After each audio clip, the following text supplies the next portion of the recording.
Halo teman-teman semuanya, perkenalkan nama saya Ahma Oksiasa Nurza Fitri. Saya berasal dari Universitas Riau, jurusan Hubungan Internasional, Fakultas Ilmu Sosial dan Ilmu Politik. Pada kesempatan kali ini, saya akan membahas mengenai peranan ISA atau International Seabed Authority dalam insiden wilayah kontrak NORID. Sebelum kita masuk ke pembahasan insiden tersebut, saya ingin menjelaskan terlebih dahulu mengenai organisasi ISA itu sendiri. International Seabed Authority merupakan organisasi internasional antar pemerintah negara-negara pihak UNCLOS yang mengatur dan mengendalikan kegiatan di dasar laut dalam yang berhubungan dengan sumber daya mineral di wilayah kawasan untuk kepentingan umat manusia secara keseluruhan. ISA ini sendiri sebenarnya merupakan implementasi atau perwujudan dari bagian 11 Konvensi Hukum Laut Internasional 1994. ISA didirikan pada 16 November 1994 dan mulai beroperasi penuh sebagai organisasi internasional otonom pada 1996. Tepatnya ketika pengambil alihan fasilitas di Kingston, Jamaika yang sekarang menjadi kantor besar ISA. Sesuai dengan UNCLOS pasal 156 ayat 2, semua negara pihak UNCLOS adalah anggota ipso facto ISA. Berdasarkan data dari International Seabed Authority, anggota ISA per 18 Mei 2023 adalah 168 negara anggota dan Uni Eropa. Tugas dari ISA adalah memastikan perlindungan lingkungan laut yang efektif dari efek berbahaya yang mungkin timbul dari kegiatan di dasar laut dalam. Perlindungan tersebut penting karena berdasarkan dari website resmi ISA, area kawasan mencangkup sekitar 54% dari total luas lautan dunia, dan area serta sumber daya tersebut merupakan warisan bersama umat manusia. Struktur otoritas ISA hampir sama dengan organisasi internasional pada umumnya. Namun, yang membedakan adalah ISA memiliki bagian yang diberdayakan untuk mengekstrasi mineral dari dasar laut dalam. ISA memiliki 3 badan utama yang telah berfungsi sejak didirikan pada tahun 1994. 3 badan utama tersebut merupakan Majelis Pembuat Kebijakan yang terdiri dari semua negara yang termasuk ISA, Dewan Eksekutif beranggotakan 36 orang yang menetapkan kebijakan khusus, dan Sekretariat yang terdiri dari staf yang melakukan kegiatan pengumpulan informasi, pemantauan, dan penelitian sehari-hari. Kemudian ada Enterprise. Enterprise diberdayakan untuk melakukan eksplorasi dan eksploitasi mineral laut dalam atas nama masyarakat internasional. Dan terakhir, Badan Tambahan Permanen. Badan Tambahan Permanen dipilih dalam kapasitas pribadi mereka untuk menangani tugas-tugas khusus. Badan Tambahan Permanen tersebut antara lain adalah Komisi Hukum dan Teknis, Komisi Perencanaan Ekonomi, dan Komite Keuangan. Penyelesaian sengketa di ISA merujuk pada Konvensi Hukum Laut. Penanganan sengketa hukum yang berkaitan dengan masalah dasar laut sebagaimana yang tercangkup dalam bagian 11 Konvensi Hukum Laut harus ditangani oleh Seabed Dispute Chamber yang dibentuk oleh Pengadilan Internasional untuk Hukum Laut. Hanya dewan yang dapat memulai proses hukum di hadapan chamber atas nama otorita dalam kasus-kasus ketidakpatuhan atau non-compliance case.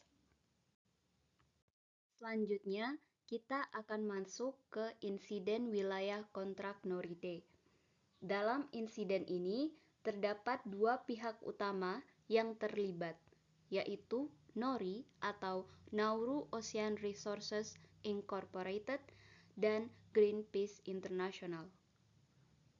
Wilayah kontrak NORID sendiri merupakan wilayah prospeksi dan eksplorasi nodul polimetalik di kawasan yang telah dikontrak oleh Nauru Ocean Resources Incorporated yang terletak di zona Clarion Clipperton, Samudra Pasifik. Insiden tersebut bermula pada 23 November 2023. Menurut laporan dari NORI, Greenpeace berulang kali mengabaikan permintaan untuk menjaga jarak aman dari kapal eksplorasi MV Koko. Berdasarkan laporan NORI dan beberapa liputan media lainnya, sejumlah perwakilan Greenpeace menaiki MV Koko tanpa izin dan naik lebih jauh ke puncak A-frame. Tindakan-tindakan tersebut dinilai NORI selain memperburuk resiko keselamatan, juga mengganggu operasional MV Koko. Kemudian, pada 25 hingga 26 November, NORI mengabarkan kepada ISA mengenai gangguan yang dilakukan oleh Greenpeace International sejak 23 November 2023. Sekretaris Jenderal kemudian meminta Greenpeace untuk memberikan tanggapannya. Dan Sekretaris Jenderal juga menginformasikan kepada Belanda sebagai negara bendera kapal Arctic Sunrise yang digunakan oleh Greenpeace mengenai tuduhan yang diajukan oleh NORI. Pada 27 November 2023, Greenpeace menanggapi tuduhan yang diajukan NORI.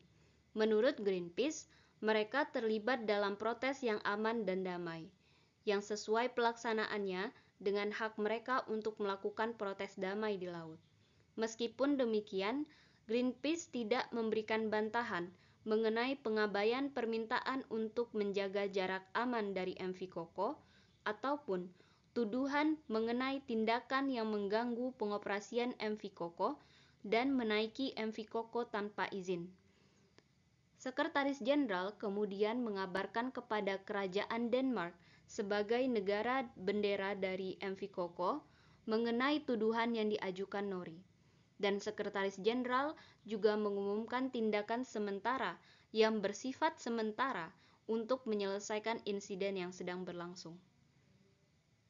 Pada 28 November 2023, 30 November 2023, dan 1 Desember 2023, Sekretaris Jenderal berkomunikasi dengan Belanda yang ditanggapi secara resmi oleh Belanda pada 15 Desember 2023. Sekretaris Jenderal mengundang Belanda untuk mempertimbangkan setiap langkah pengaturan yang diperlukan berdasarkan pasal 87 ayat 2 dan 147 ayat 3 UNCLOS dan paragraf 8G. Selanjutnya, pada 2 Desember 2023, TOML atau Tonga Offshore Mining Limited mengabarkan kepada Sekretaris Jenderal mengenai kemitraan TOML dengan NORI dalam kampanye ilmiah. TOML juga terganggu sebab NORI merupakan program kerja kampanye ilmiah yang dikerjakan oleh NORI bermitra dengan TOML dan telah disetujui oleh ISA. Selanjutnya, pada 4 Desember 2023, Sekretaris Jenderal memberikan laporan kepada Dewan mengenai tindakan segera yang diambil pada 27 November 2023 dengan menekankan bahwa pengawasan atas kegiatan-kegiatan di kawasan pada akhirnya berada di tangan Dewan sesuai dengan pasal 162 ayat 2 bagian A dan L UNCLOS, dan bahwa tindakan segera tidak cukup untuk memperbaiki situasi dan memungkinkan kontraktor untuk melaksanakan kegiatannya tanpa campur tangan yang tidak semestinya. Pada tanggal 4 Desember pula, Presiden dan Wakil Presiden Dewan pada sesi ke-28 ISA mengeluarkan pernyataan bersama yang berisi 1. Memberikan catatan keprihatinan atas insiden tersebut sebab aktivitas protes Greenpeace Internasional menghalangi kontraktor untuk melakukan aktivitas eksplorasi yang sah di area tersebut, yang melibatkan tugas ilmiah untuk mengumpulkan data lingkungan hidup. 2. Menyatakan keprihatinannya mengenai ancaman serius terhadap keselamatan awak kapal dan personel lain di atas kapal. 3. Mengingatkan wilayah kawasan merupakan warisan bersama umat manusia serta mendesak semua pihak terkait untuk bekerja secara konstruktif dan kolaboratif dalam memajukan kawasan. 4. Memperhatikan bahwa kapal Greenpeace Arctic Sunrise meninggalkan wilayah kontrak NORIDE pada tanggal 4 Desember 2023 dan mengundang Dewan untuk mengatasi insiden di wilayah kontrak NORIDE selama bagian 1 sesi ke-29 ISA. 5. Menginformasikan bahwa Presiden dan Wakil Presiden Dewan tetap memperhatikan instrumen hukum dan mekanisme kelembagaan yang berbeda yang dapat berkontribusi selain dari UNCLOS dan ISA terhadap solusi dari masalah tersebut. 6. Menyerukan kepada Greenpeace Internasional untuk menahan diri dari tindakan di masa yang akan datang yang dapat mengganggu aktivitas kontrak NORI di atas kapalnya atau di wilayah kontraknya, dan selanjutnya menyerukan kepada Greenpeace Internasional untuk bertindak dengan pertimbangan yang wajar dan sesuai dengan pasal 87 ayat 2 dan pasal 147 ayat 3 UNCLOS. Pada 4 Desember 2023 juga, Greenpeace dilaporkan telah menghentikan campur tangannya terhadap aktivitas eksplorasi NORI.